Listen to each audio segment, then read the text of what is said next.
Israel की दूरी पर इजराइल का 11 अक्टूबर।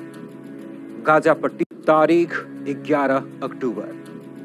गाजा पट्टी से 400 मीटर की दूरी पर इजराइल का एक गांव कफर अजा। इजराइल सेना के कुछ जवान गांव में दाखिला लेते हैं। गांव के घरों के दरवाजे खुले हुए थे। हर तरफ लाशें बिखरी पड़ी थी, महिला, पुरुष और यहां तक कि मासूम बच्चे भी। गांव के कुत्तों तक को गोली मारी गई थी। पूरा गांव किसी शमशान से कम नहीं था।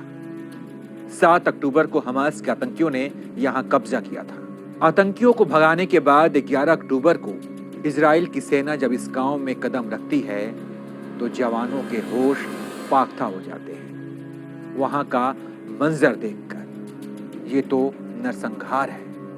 हमास की मासूम बच्चों से क्या दुश्मनी थी। 1 नहीं, 2 नहीं, 3 नहीं, 4 नहीं, 40 बच्चों की बेरहमी से हत्या। आतंकियों ने कसाईयों की तरह बच्चों को काट डाला।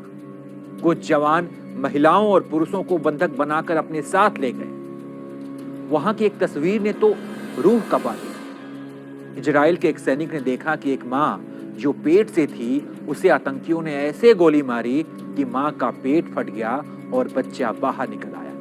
वो बच्चा गर्भनाल से उस वक्त भी जुड़ा हुआ था। वहां के एक पत्रकार ने ट्वीट कर इस घटना के बारे में क्या लिखा, देखिए। इजराइल की मीडिया के अनुसार हमास के कब्जे किए गए एक गांव को छुड़ाने के बाद मीडिया को वहां जाने दिया गया। मीडिया के कैमरे में जो तस्वीरें कैद हुई हैं वो दिखाने लायक नहीं है।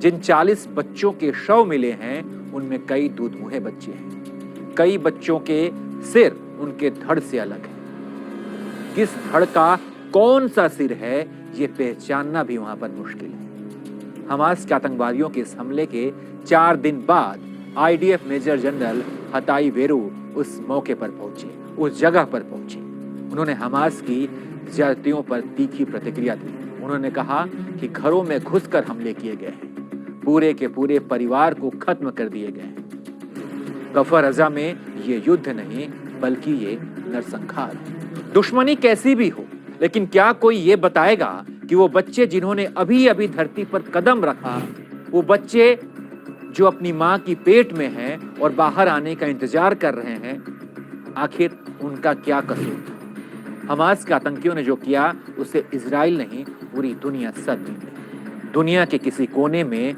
बच्चे मरे हैं, 1 2 नहीं 40 बच्चे। बाकी इस वीडियो में इतना ही। तमाम अपडेट्स के लिए आप देखते रहिए एबीपी लाइव।